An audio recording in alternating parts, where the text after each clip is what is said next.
Shalom adik-adik, apa kabarnya? Pasti sungguh luar biasa. Gimana adik-adik yang di rumah? Apakah semuanya baik-baik saja? Sangat sungguh luar biasa adik-adik? Oke, saat ini kita akan masuk dalam sekolah minggu. Kita mau satu dalam doa dulu ya. Yuk, lipat tangannya, kita tutup matanya. Tuhan Yesus yang baik, terima kasih buat pagi ini kami boleh berkumpul di rumah-Mu Tuhan. Walaupun kami di rumah, kami boleh memuji Tuhan, menyembah Tuhan. Saat ini Bapa, Engkau berkati ibadah kami di dalam nama Tuhan Yesus. Haleluya. Amin.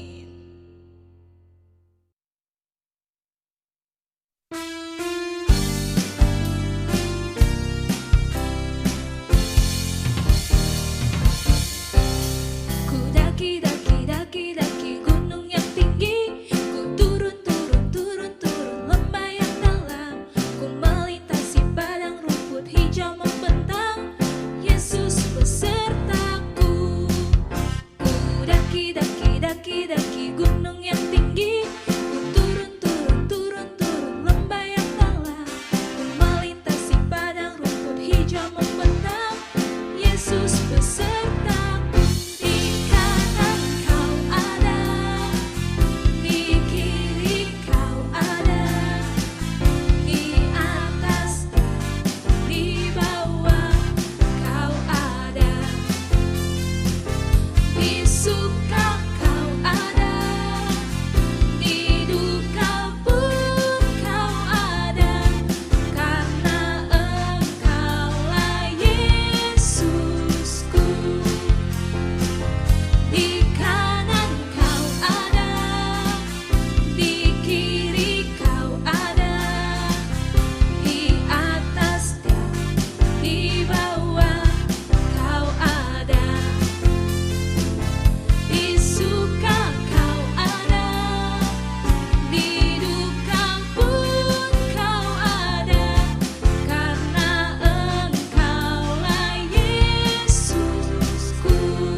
Oke adik-adik, siapa yang di sini mau dengar firman Tuhan, angkat tangannya. Baik, kita akan mau mendengarkan firman Tuhan, tapi sebelumnya mari kita angkat satu pujian. Firman Tuhan ku dengar.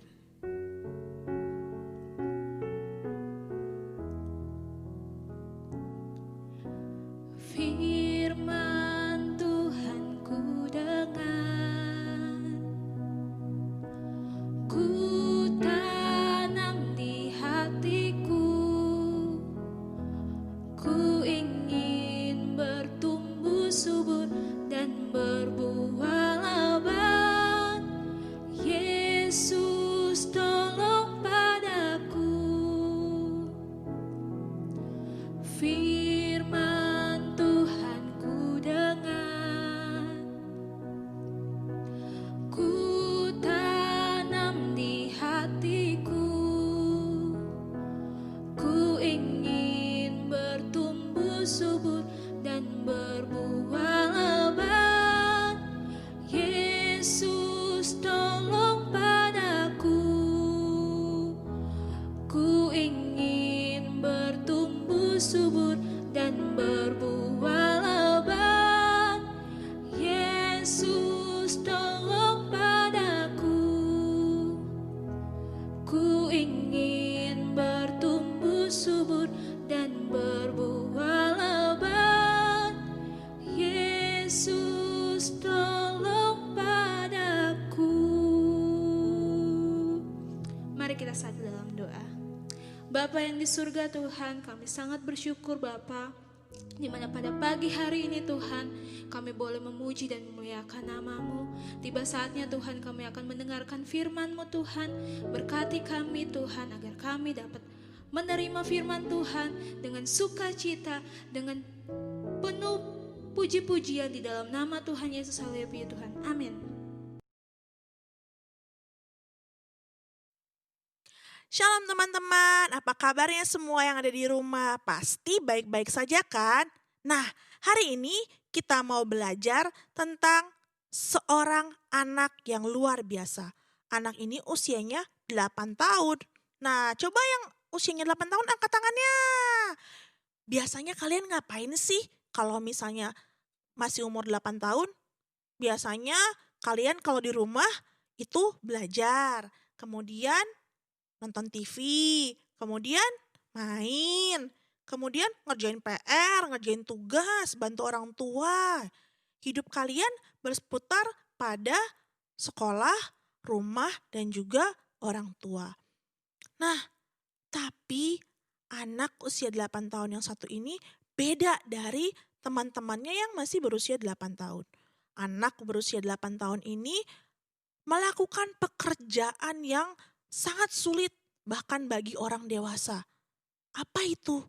Menjadi seorang raja. Serius kak? Anak umur 8 tahun mana bisa jadi seorang raja? Coba bayangkan kalian, kalau misalnya punya presiden yang usianya 8 tahun. Pasti nggak bisa dia memimpin suatu negara. Tapi anak usia 8 tahun ini kasus spesial. Dia naik menjadi seorang raja ketika usianya 8 tahun dan memerintah suatu bangsa yang besar, yaitu bangsa Israel. Nah teman-teman, namanya siapa ya? Dari tadi kita bilang anak usia 8 tahun aja tapi kita nggak kenal siapa namanya. Namanya adalah Yosia. Siapa? Iya, Yosia. Yosia menjadi seorang raja ketika dia berumur 8 tahun. Dan yang spesialnya adalah dia sangat dikasihi oleh Tuhan. Dia berbeda dari raja-raja sebelumnya. Raja-raja sebelumnya melakukan hal-hal yang jahat di mata Tuhan dan membawa bangsa Israel semakin menjauh kepada Tuhan. Tetapi Raja Yosia itu adalah seorang raja yang taat dan hidup berkenan di hadapan Tuhan. Oleh karena itu Tuhan sangat mengasihi Raja Yosia. Nah kalau kita lihat nih, kita baca yuk Alkitab kita di 2 Tawarikh 34 ayat 1 dan 2. Yosia berumur 8 tahun pada waktu ia menjadi raja dan 31 tahun lamanya ia memerintah di Yerusalem. Ia melakukan apa yang benar di mata Tuhan dan hidup seperti Daud bapa leluhurnya dan tidak menyimpang ke kanan atau ke kiri. Tuh, Alkitab mencatat bahwa Yosia itu hidup berkenan di mata Tuhan. Nah, pada zaman pemerintahan Raja Yosia ini ada seorang imam di bait Allah yang bernama Imam Hilkia. Imam Hilkia ini menemukan sebuah gulungan kitab Taurat di dalam kotak atau peti yang berisi uang-uang persembahan.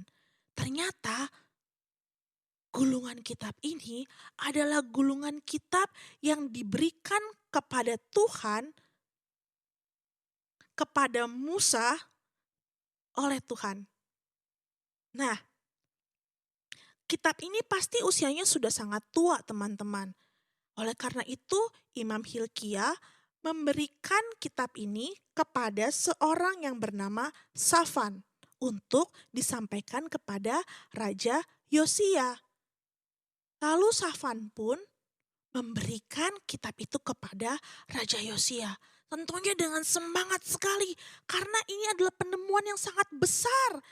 Sudah lama tidak ditemukan gulungan kitab Taurat pada zamannya Raja Yosia. Safan pun bergegas, berlari, membawa kitab itu kepada Raja Yosia. Lalu Raja Yosia pun meminta Safan untuk membacakan kitab itu. Nah, ketika kitab itu dibacakan, tiba-tiba Raja Yosia menangis dan melepas jubahnya. Jubahnya dilepas teman-teman. Seorang raja loh Dia menangis terseduh-seduh, gak malu. Bahkan dia melepas jubahnya yang adalah kebanggaannya sebagai seorang raja. Ia menangis. Kira-kira kenapa ya teman-teman? Nanti kakak akan cerita kenapa Yosia menangis seperti ini. Lalu Yosia menyuruh Imam Hilkia untuk meminta petunjuk kepada Tuhan. Imam Hilkia pun menemui seorang nabi perempuan yang bernama Hulda. Lalu Hulda pun berkata seperti ini, "Beginilah firman Tuhan, sesungguhnya aku akan mendatangkan malapetaka ke atas tempat ini karena mereka telah meninggalkan aku dan menyembah allah-allah lain. Tetapi kepada Yosia, karena ia telah menyesal dan merendahkan diri di hadapan Allah, maka ia tidak akan melihat segala malapetaka yang akan kudatangkan ke atas tempat ini dan penduduknya." Ternyata, gulungan kitab Taurat yang ditemukan itu berisi tentang penghukuman yang Tuhan akan timpakan kepada orang-orang Israel karena dosa dari orang-orang Israel. Maka dari itu Yosia tadi menangis dan melepas jubahnya. Ia merendahkan diri dengan berdoa meminta pengampunan bagi bangsanya. Segitu sayangnya Yosia kepada orang-orang di sekitarnya, kepada rakyatnya, sehingga dia gak malu. Meskipun dia seorang raja, dia mau untuk benar-benar merendahkan dirinya, meminta ampun kepada Tuhan atas kesalahan dari bangsanya. Nah teman-teman, apa sih yang kita bisa pelajari dari Raja Yosia ini? Yang pertama, meskipun kalian masih kecil, tapi Tuhan melihat ketaatan hati kalian. Sama seperti Raja Yosia. Ketaatan kepada Tuhan dimulai dari sejak kecil.